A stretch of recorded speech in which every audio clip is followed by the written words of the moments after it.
Quando eu entrei ali que vi aquele mundo, eu achei que o Maracanã era muito maior.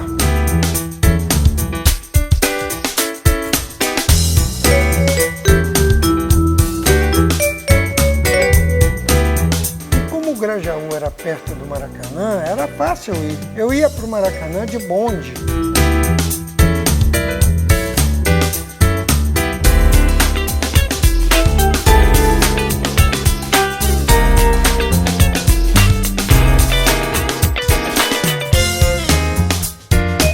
Eu sou nascido e criado no Grajaú.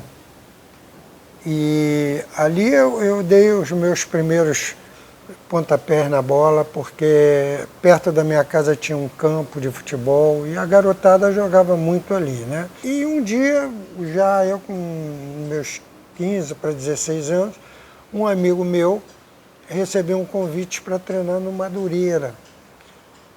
E como era longe o Grajaú de Madureira, ele queria uma companhia, ele me chamou para que eu o acompanhasse, e eu fui. E lá faltou gente para treinar, ele disse para o treinador, olha, tem um amigo meu aí que joga pelada comigo, ele pode completar. E eu completei lá e acabei ficando no Madureira. E ali foi o início. O garoto, até hoje, ele chega no Maracanã, quando ele assiste um jogo, ele joga.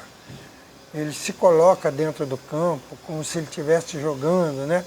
É uma vontade que existe. Então, era um sonho, entende? Eu, como garoto, eu vendo ali jogar aquela Copa do Mundo, Ademir, Zizinho e Maneca, os grandes jogadores, eu dizia, meu Deus, eu podia estar jogando ali também.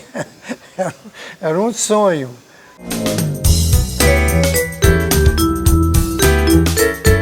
O primeiro jogo que eu fiz no Maracanã foi um jogo Madureira e Fluminense. E eu me lembro que eu era garoto e o goleiro do Fluminense era o Castilho. E eu dizia, meu Deus do céu, não dá para fazer um gol no Castilho, é impossível. E para surpresa geral, o Madureira ganhou de 2-1 no Maracanã. E eu, numa emoção muito grande, vi aquele estádio, porque eu conheci o Maracanã. Eu já tinha 16 anos naquela época, ia com meus pais, meus tios, ia ver os jogos do Brasil, ouvir a derrota do Brasil contra o Uruguai. Agora, a sensação de você estar dentro do gramado é diferente, né? Não é igual a sensação do torcedor.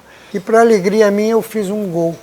E fiz um gol no Castilho, quer dizer, aquilo foi o maior prêmio que eu poderia ter recebido na época, né? O Maracanã, na realidade, se transformou no campo do Flamengo, na época. Todos os jogos do Flamengo, que ele tinha mando de campo, a gente jogava no Maracanã, entende? A gente jogava no Maracanã.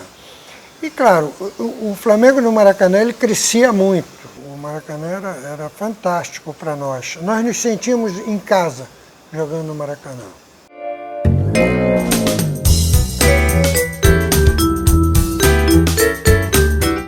Foi digamos assim, um resultado absurdo. Porque não havia tanta diferença do Flamengo para o São Cristóvão. O São Cristóvão tinha um time muito bom, muito bem armado, entende? Não era um jogo assim, digamos, ganho por antecipação, não era. Agora, naquele dia, nós todos, o time do Flamengo estava super inspirado.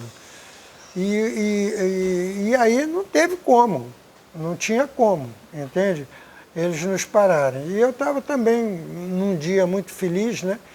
Porque às vezes você tenta, não consegue, mas tudo que eu fazia dava certo. E acabei fazendo 5 gols, né? Que é quase que um recorde do Maracanã.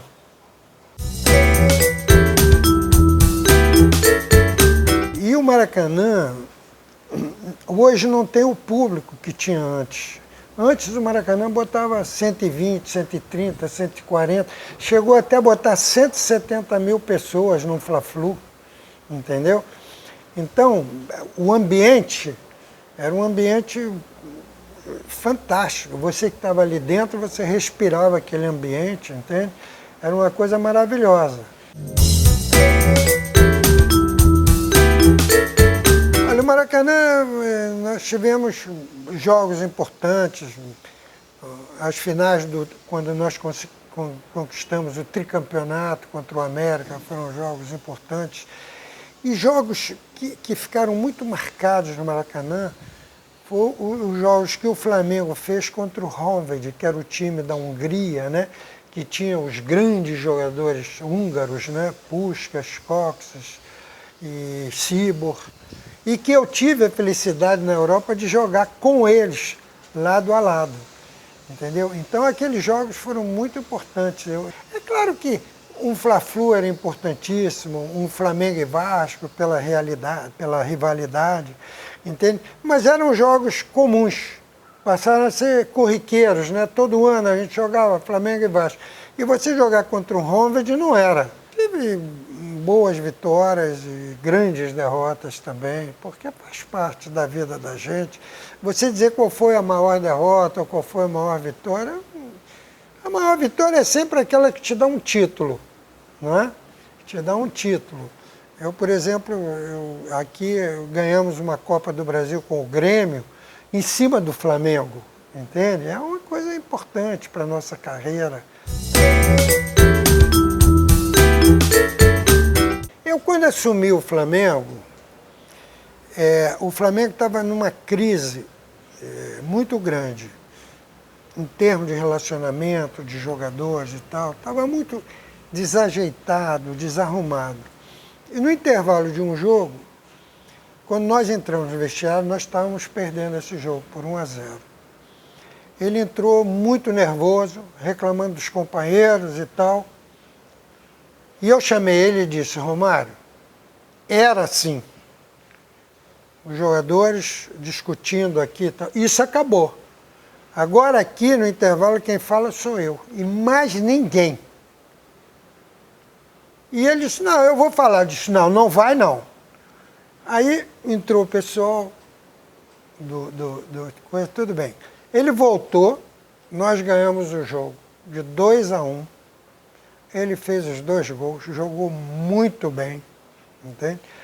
E ao término do jogo, o Washington Rodrigues, que era o nosso supervisor, disse assim: Evaristo, o baixinho quer te pedir desculpa, porque ele estava muito nervoso. Ele estava, não, eu entendo, pô, eu também joguei, eu sei as reações do jogador, eu também fiquei nervoso muitas vezes e tal, mas está tudo bem. E a partir daí nós tivemos um relacionamento extraordinário, até hoje. Ele foi meu jogador depois no Vasco também, entende? Durante muito tempo. E graças a Deus não houve nenhuma consequência daquilo, não.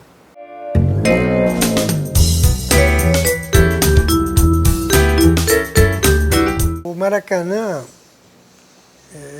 que eu tive a oportunidade de jogar durante muitos anos, e como treinador participei de muitos jogos no Maracanã, todas as vezes que eu entro no Maracanã, eu sinto uma saudade muito grande da minha juventude, dos momentos melhores que eu vivi.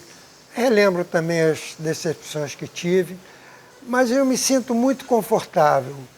Eu me sinto como se eu estivesse em casa. E eu digo isso porque eu joguei muitos anos na Europa e joguei em grandes estádios, mas em nenhum deles eu me sentia tão confortável, tão tranquilo, tão seguro como no Maracanã. O Maracanã, na realidade, faz parte da minha vida.